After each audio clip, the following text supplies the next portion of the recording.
Brothers and sisters, this Sunday is the first Sunday of Advent, the beginning of a new year for the church. And actually, I was at a store a few days ago, and there, right by the cash register, were Advent calendars. If you're not familiar with them, they're those little cardboard calendars with about 25 doors on the front, and each day you pop open a door and find a surprise behind it, most oftentimes a little chocolate.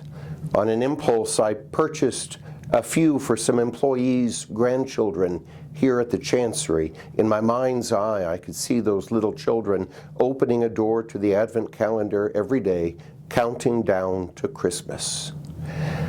And actually, I think there's something perfectly fine about that for children, but not for adults.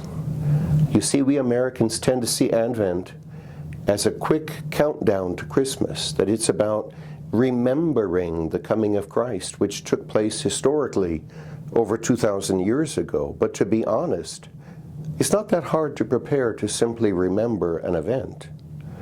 But that's not the real Advent. No, the real Advent given to us by the church is about anticipation for Jesus' second coming in the fullness of time. The church established the season so we might prepare for his coming, but for his second coming.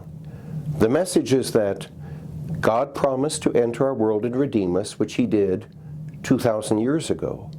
And just as God was faithful to his word in the past, so will God be faithful to his promise to come again at the end of time. If you've never noticed it before, this is one of the reasons our masses throughout Advent have these apocalyptic passages from Scripture. That word apocalyptic comes from two Greek words that mean to unveil or to reveal. Apocalyptic literature in the Bible is there to unveil special knowledge or reveal truths to people, typically in a time of great suffering, anxiety, or abandonment. And that's exactly the situation in our first reading this weekend from Isaiah.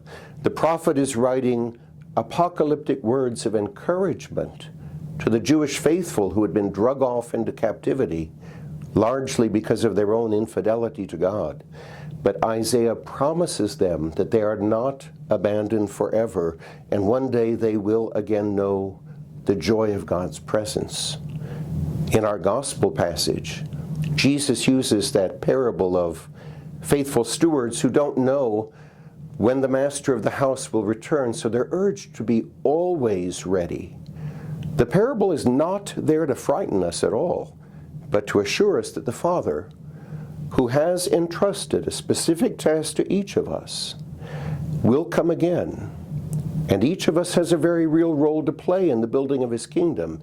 And we are wise to consider how well we're stewarding the lives he has given us, because, again, he is always faithful to his promises, and he will return.